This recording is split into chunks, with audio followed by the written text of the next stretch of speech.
I am James West. I'm the general editor emeritus of the Cambridge edition of Fitzgerald's works. And I've been working on Fitzgerald for quite a long time, since the late 1960s, as a matter of fact. I'm Sarah Churchwell, and I'm a professor of American literature and chair of public humanities at the University of London School of Advanced Study. Unlike Jim, I have not been working on Gatsby since the 60s.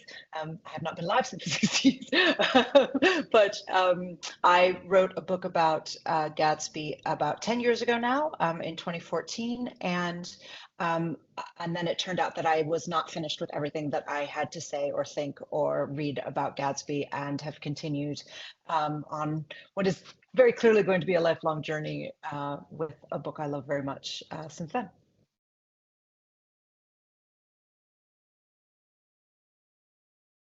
It all started in high school for me.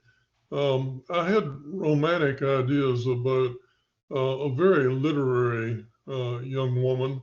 Her name was Diane, and she undertook to improve my reading tastes.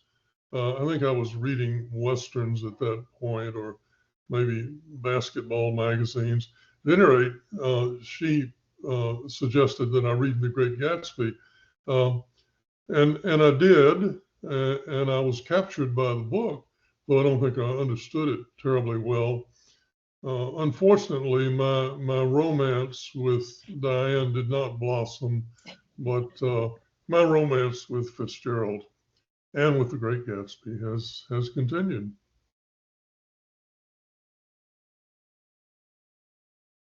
I was also in high school.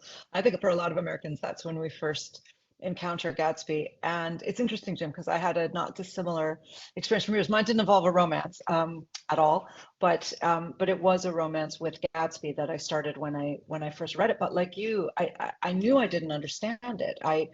There was something about it that was incredibly magical, but it also deeply bothered me that I didn't understand what was magical about it. And it bugged me. It bugged me that this was this great American masterpiece and that I really liked it, but I didn't feel that I understood it. And that disconnect was like an itch I had to keep scratching until I could make sense of it. And so when I wrote the book about it, partly I started teaching it to answer that question, to start thinking it through, figuring it out. And in a real sense, this was the book that inspired me to go to grad school and to become a professor, because that itch started to spread across other books, and I realized I wanted to understand them. And eventually wrote my book Careless People, because I was starting to figure stuff out about it, and then I wanted to have a deep dive into it.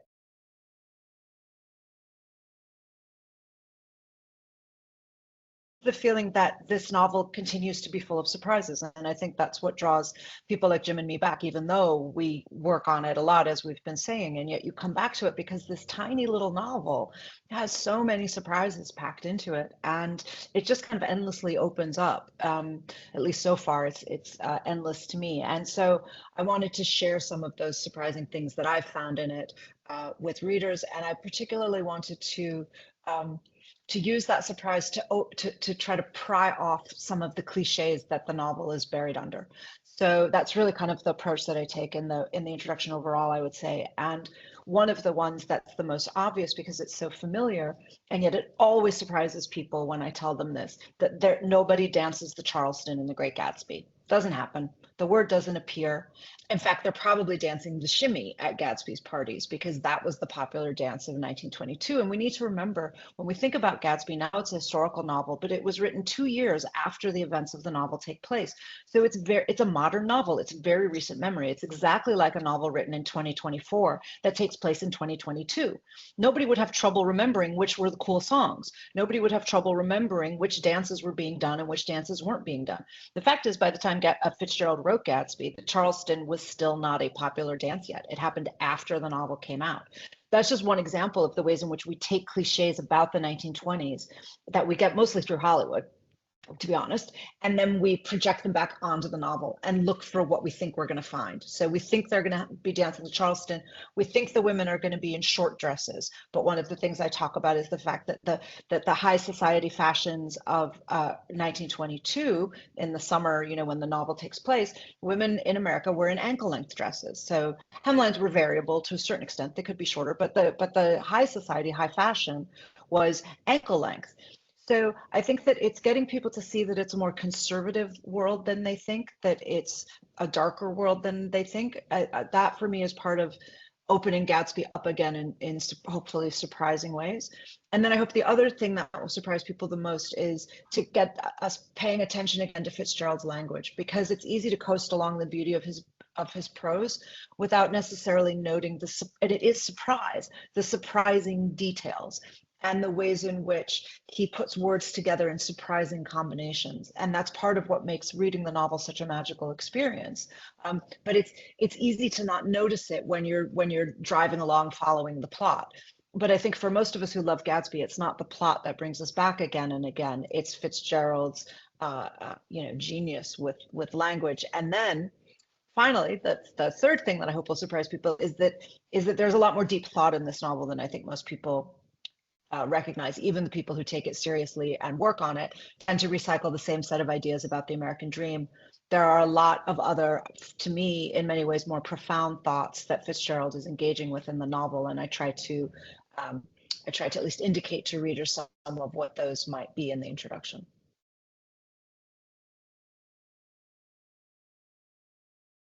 One is always asked why The Great Gatsby endures, why it continues to be read over the generations. It is a kind of secular scripture in this country. But one reason is that it's such a teachable novel. It really is a pleasure to teach. Often you will find that your students have already read it in the junior year of high school, and they think they understand it. And as Sarah was saying, they think it's about flappers and the Charleston and bootleg gin and all those cliches. It's about a great deal more. One of the wonderful things about The Great Gatsby is that we have the first person narrator, Nick Carraway, and you can teach your students so much about narrative point of view.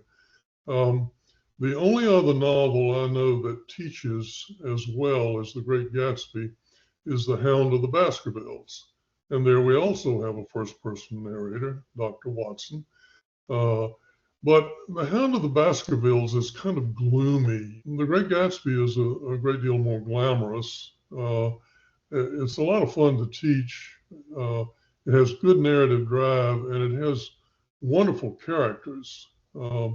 My students always respond, of course, to Daisy and Gatsby, but I try to point out to them that for me, the best characters in the book are the Wilsons. I love to teach about George and Myrtle Wilson and their particular version of pursuing the American dream or pursuing their desires. And George and Myrtle Wilson are a lot like the characters you see in Shakespeare's plays.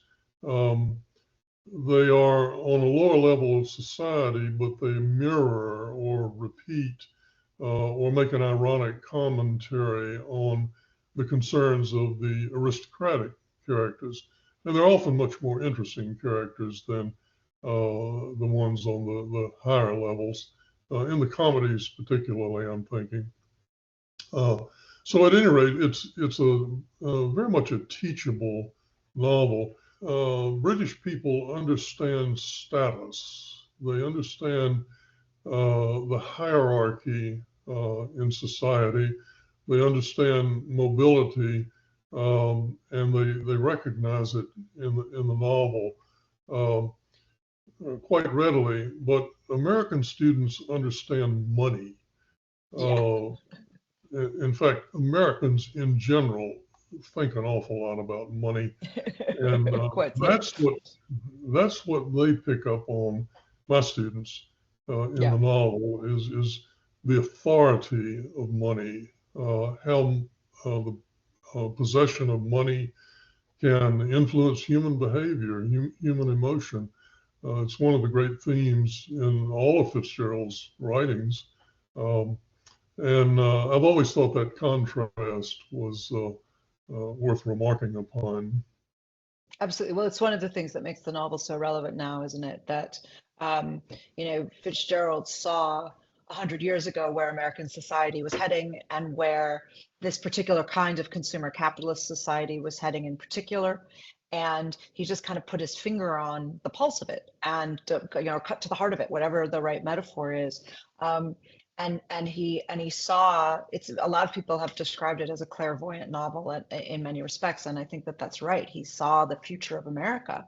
um, and so when people say, why is it relevant, I'm like, well, it's literally a prophecy of what things were going to look like, and that only becomes more true with the passage of time. Indeed, with every election, what Fitzgerald was imagining gets truer and truer. um, so it gains relevance because he absolutely saw the trajectory that American society was on, and the way, as Jim says, that money is at the heart of that.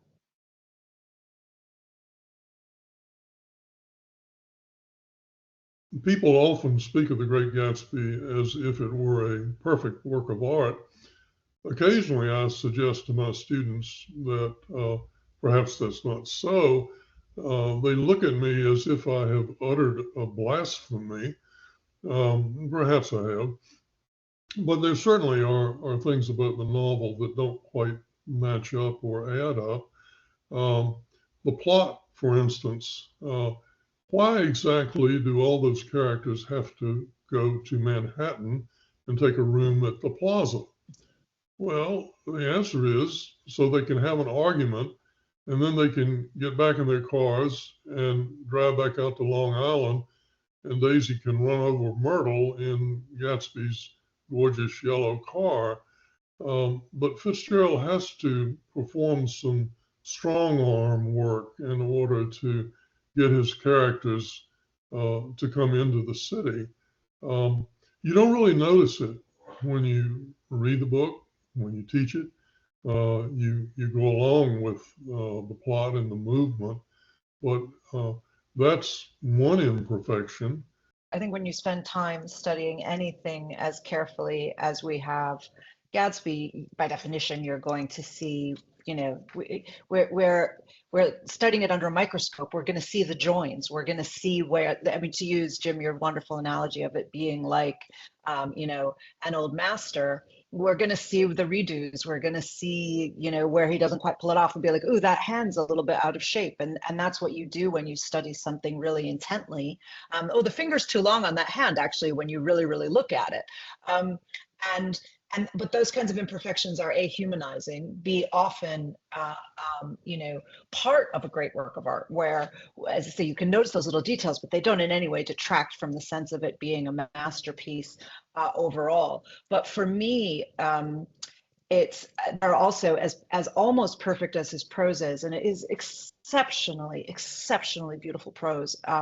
He just uses English in this novel like it had never been used before and kind of could never be used again.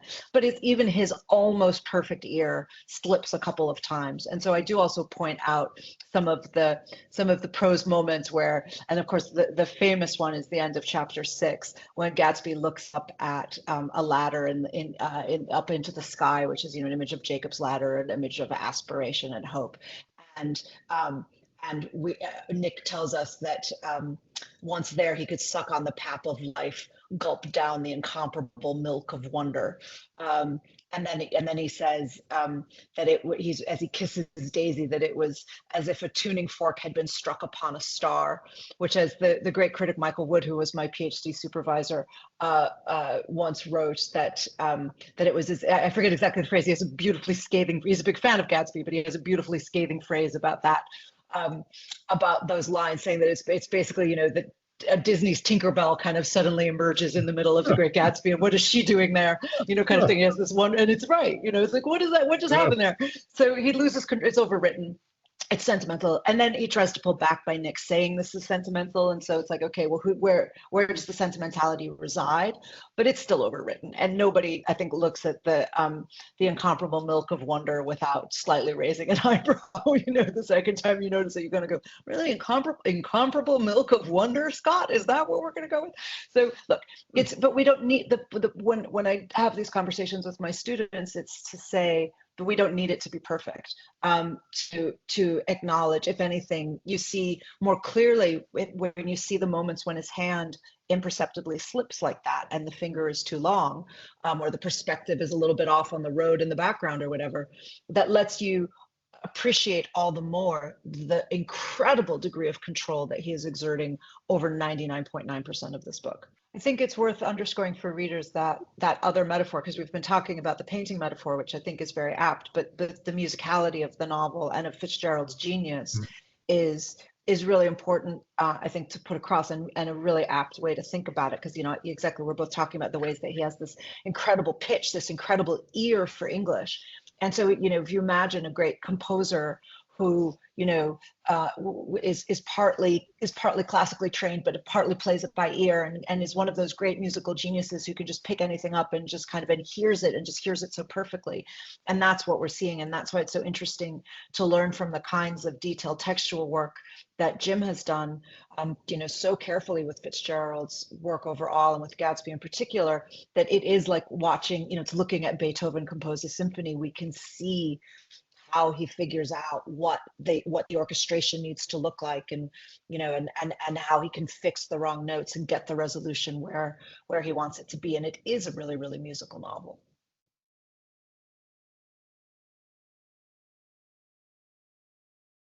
I think it's one of the most misunderstood things about the novel, and it's also something that another thing that I was hoping people would find interesting in my introduction, or maybe surprising in my introduction, is that I think we have one of the cliches about Gatsby is actually a cliche about Scott Fitzgerald, and that cliche is that he could write, but he couldn't think.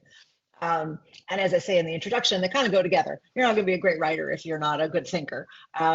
It's a slur, and it comes actually from Hemingway, and he was resentful, and there's a whole backstory there. But basically, it's not just from Hemingway. Edmund Wilson did it too. Other people did.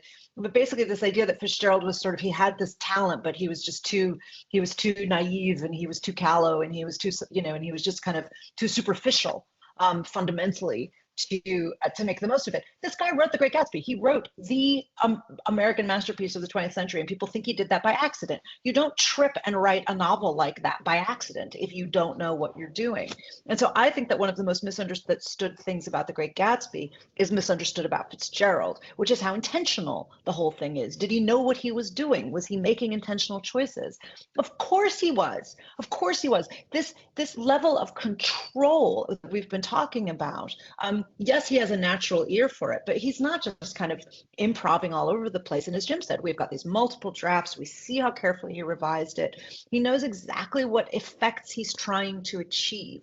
And he does that through what is clearly very, very careful and self-aware thought, knowing what his talents are, knowing what the story is that he wants to tell. And so this idea that any of it just kind of happened accidentally, or that, as you say, Jim, that he didn't have the intellectual capacity to make up people. He's a novelist. Of course he can make up people.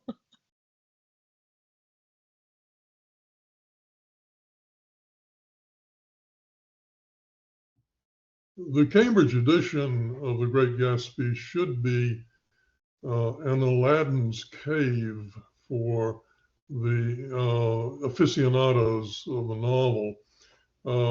We have Sarah's introduction, and we have the text of the novel, but also we have some outtakes from earlier versions. There are passages from the manuscript, passages from the galley proofs. For example, there's the famous comment by Jay Gatsby about Daisy. Her voice is full of money. Well, Fitzgerald had three versions of that passage, one in the manuscript, one in the proofs, and one in the final edition. And it took him 3 tries to get it right. So all three of those attempts are in the Cambridge edition.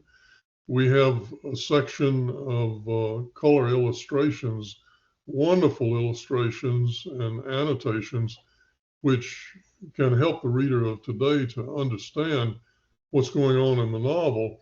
In 1925, 100 years ago, when this book was published, readers would have understood when Fitzgerald mentions Gilda Gray or Rudolph Valentino, who he was talking about, and they would have recognized the songs that the characters sing, or in Wolfsheim's case, hum off key.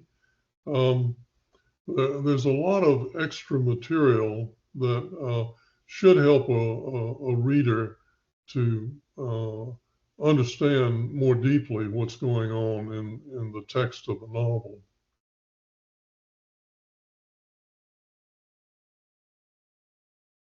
It's for everyone.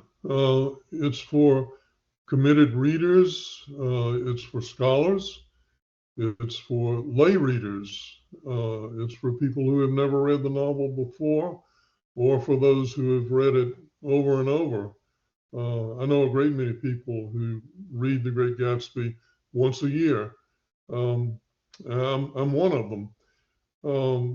So I believe it has appeal for a great many classes of readers. It's for everyone who can identify with what Jim and I were describing at the beginning, which is loving the novel, but feeling like maybe you don't understand all of its treasures. And that Jim and I are taking, what Jim said, he's been working on the novel for 60 years. I've been working on it for 20. So kind of combined 80 years of thinking about this novel and saying, here's what we think is interesting, and here's what we think will help open it up, and here's ways ways into it, and things that you might not have thought about. So I would say it's for, if it doesn't sound too dull, I would say it's for students of the novel, but using student in the most inclusive sense of that word, to say it's for anybody who wants to understand the novel better.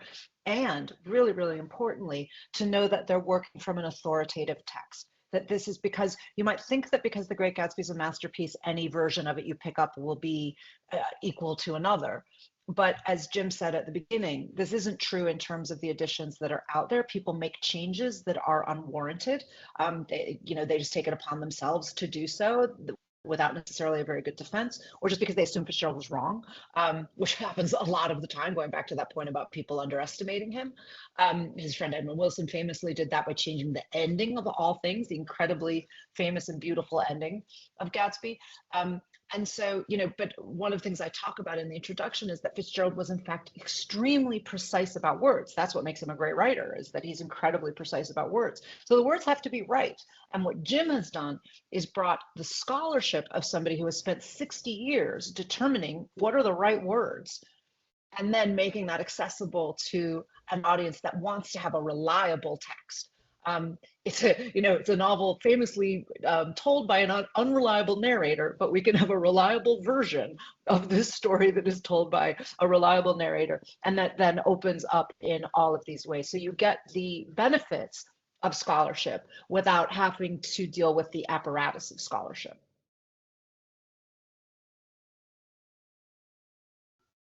Fitzgerald has become the Great Gatsby. And I think there are many people who think it's the only thing he ever wrote. But in fact, there's a great deal of wonderful fiction and nonfiction by Fitzgerald. His other novels, his best short stories, and the crack-up essays, but some of his other essays, his autobiographical writings, it's all excellent writing.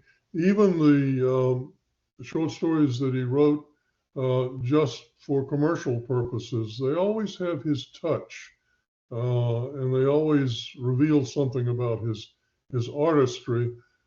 I think that of all the writers in his generation, he balanced on the line between art and commerce about as well as any other writer of that time, perhaps of any time. And that's one of the reasons we still read him. He's really not writing for a coterie. he's writing for a broad audience. Um, and you can enjoy the writing, but as Sarah said, you can penetrate deeply into his intellect in the process. I would just say, in addition to that, I hope that this is a book that, as Jim says, not only maybe opens people back up to Fitzgerald and makes them look at his other writings again. And I agree, Jim and I obviously both agree that, well, as much as we love Gatsby, we're by no means suggesting this is the only great thing that Fitzgerald did. So hopefully it opens doors to people thinking, oh, actually, I can look at this other stuff and enjoy Fitzgerald's genius in other fora. But also that if we've done it right, which I hope we have, then we should be opening up Gatsby in new ways. So what I would say is, for people who think, I've read it, I know it, it's about the American dream, I understand what's going on, try again. And if you liked it, give it another shot and see if there isn't more there. Because Jim and I are effectively, I think, making the case that for as much as this novel has been scrutinized, there's still more there than meets the eye. And what we're trying to do is to suggest to people different ways in which you can think about this novel that you might think kind of everything there is to know about, um, and or that you think, oh, I saw the film version, didn't do it for me. Well, the film versions didn't do it for me either. Try the novel; it's a lot better. And I think that's really what we want to do, is just encourage people to rediscover the novel, to discover it, or discover it for the first time, if you haven't yet had that pleasure, or given yourself that pleasure. And if you do know it and you think you totally know everything it has to offer, maybe give it another shot, because Jim and I are both saying we think there's probably more there than you might have realized.